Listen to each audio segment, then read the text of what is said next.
Most founders don't fail because they can't build. They fail because they spent 12 months in a dark room building the wrong thing with 100% confidence. I know this because I've been there. Before we raised $75 million at SpotDraft, we wandered in the wilderness for years. But as we built clarity, both on our market as well as the problems we were solving, we were able to accelerate as a business and onboarded a handful of kick-ass customers.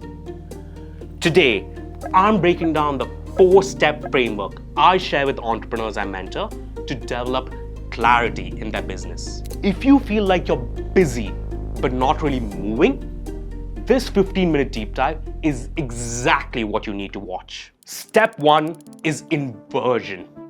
This is a mental model popularized by Charlie Munger, and let's hear what he has to say here. Most people ask, how do I succeed? Munger says, invert all the time. So you should really be asking yourself, how do I fail? Let's say you want to build a managed marketplace to help families find nannies and other childcare professionals. Rather than planning out your growth strategy, list out a comprehensive list of everything that could go wrong. Some of these risks could be death blows, while others could be minor annoyances. But the important thing is to list all of them down. And here, the biggest death blow is trust decay.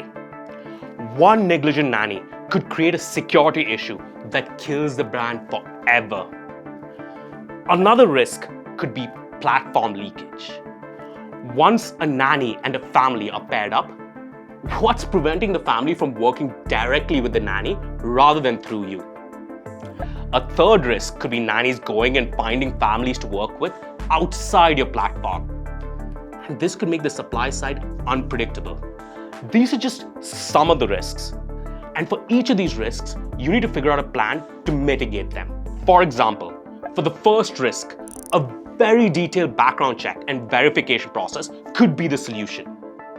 For the second and third risk, you may want to create incentives to have the nannies always choose to be a part of the platform. For example, offer health insurance for them and their families. You're going to have to make certain assumptions at this point, and that's okay. Just note it down somewhere. I'm going to show you how to further validate or invalidate these assumptions over time. The inversion framework is not just something you can use for startups. Once I learned about it, I pretty much use it whenever I take up any project.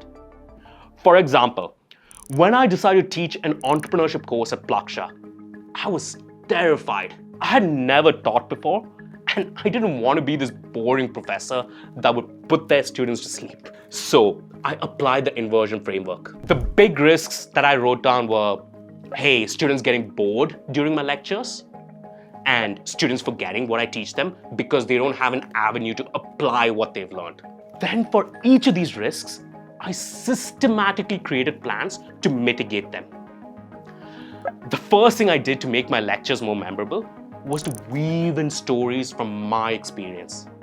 I did this because people may forget facts, but they always remember stories.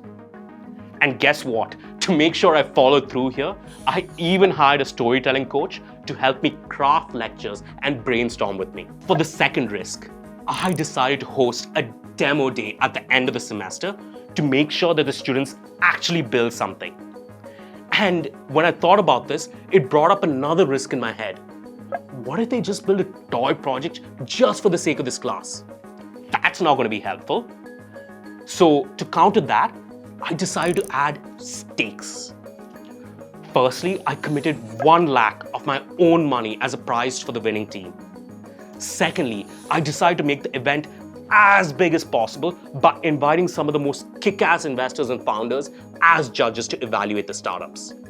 So yes, invert all the time and look for risks. But here's what I want you to remember.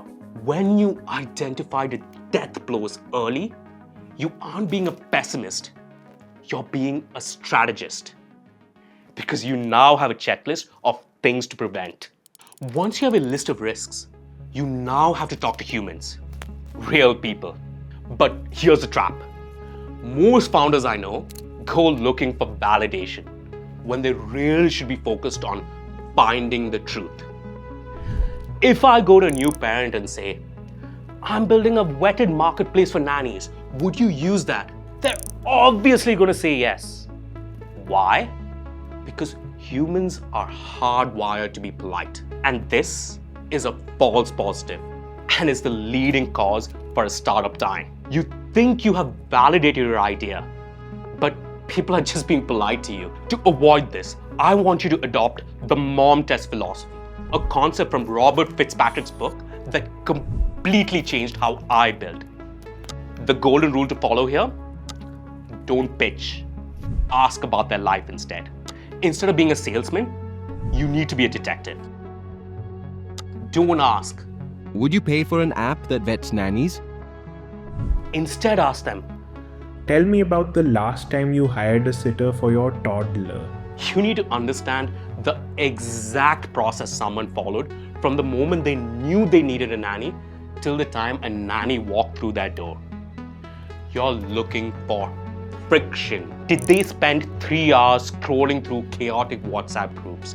Did they call 5 relatives? Did they have to churn through 5 nannies? That struggle is your wedge. Next, you need to use these interviews to stress test the risks that we identified in step 1. Remember that platform leakage risk where parents pay nannies under the table to avoid any fees? Don't ask if they would do it. Ask if they've actually done it and understand why they did it. If you learn that it's because the agency fee was 20% and they added 0 value after the intro, you now know your business has to be more than just an intro service. It has to be an infrastructure service. Maybe you need to add other value-added services to the parents while offering insurance to nannies. Things that make it risky for both sides to leave your platform. Lastly, I just want to say that if you finish an interview and you feel like a genius because they loved your idea, you actually kind of failed because you've just collected compliments. But if you finish an interview with a notebook full of their past pains, their current messy workarounds, and the exact price they already paid to solve this, you, my friend, have just built real clarity. Doing good customer interviews is an art. And drop a comment below if you want me to make a more detailed video about how to run these interviews. I taught my class this recently. The third step is something I like to call future mapping. You're looking for scar tissue. And the best way to find it is by speaking to founders who've already built in a similar space before. And here's the great part. We are some of the most generous founders in the world right here in India. If you're building a SaaS product that sells to revenue teams, you should reach out to folks like Shruti Kapoor, who built and sold her company Wingman to Clary. She will tell you firsthand about the challenges of selling to a VP of sales or a CRO. And if you're building that managed marketplace for nannies, I would reach out to someone like Raghav Chandra from Urban Company. He knows the inside out of what it takes to scale marketplace businesses in India. And here's a tip for you. When it comes to reaching out, don't just ask for 30 minutes to pick their brain. That's a tax on their time. Ideally, try and get someone to introduce you to these founders. But if that's not possible, reach out to them in a way where they're also getting value from the conversation. If you want me to create a video on networking best practices and how to get in touch with people who you're not connected to, drop a link in the comment below. But the TLDR for this step is this. Founders, especially founders who exited their business, love talking shop. In fact, you can even email me. I really want you to avoid the mistakes that I made and hopefully save you like a whole bunch of time. Use our learnings so that you don't have to wander in the woods. Finally, the last step to building clarity is studying the competition. But we aren't looking for what they do well. We're looking for the gap. Most founders do competitive analysis by making a boring spreadsheet of every single feature a competitor has. And that's honestly a waste of time. Instead, what I want you to do is to go where the customers are complaining. If you're building an app for consumers, go to Reddit or the app stores. If you're building in B2B, go to G2, Capterra, or Gartner. The process is simple. Look for the but.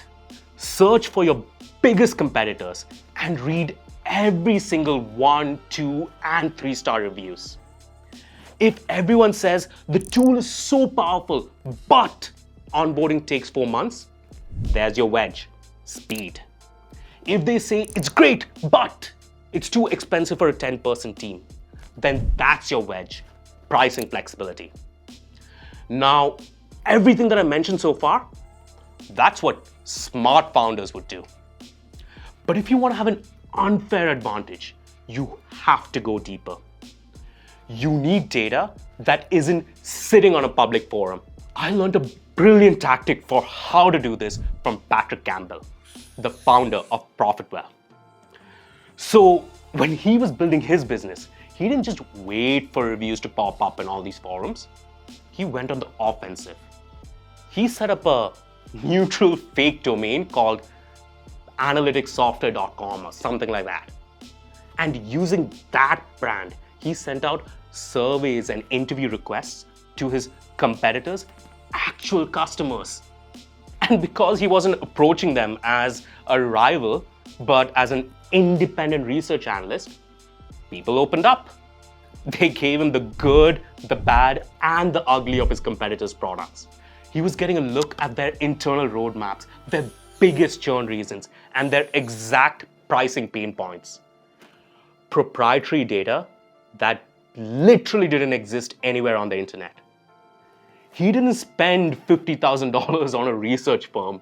He just used a bit of scrappy creativity to find his wedge.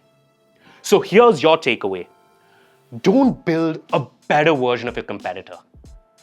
Build a version that solves that one thing that their customers hate. That's how you move from noise to clarity. If you follow these 4 frameworks, inverted thinking, interviewing your curiosity, future mapping with other founders, and studying the competition, you will have more clarity than 99% of founders when they start out. And I know you're going to crush it.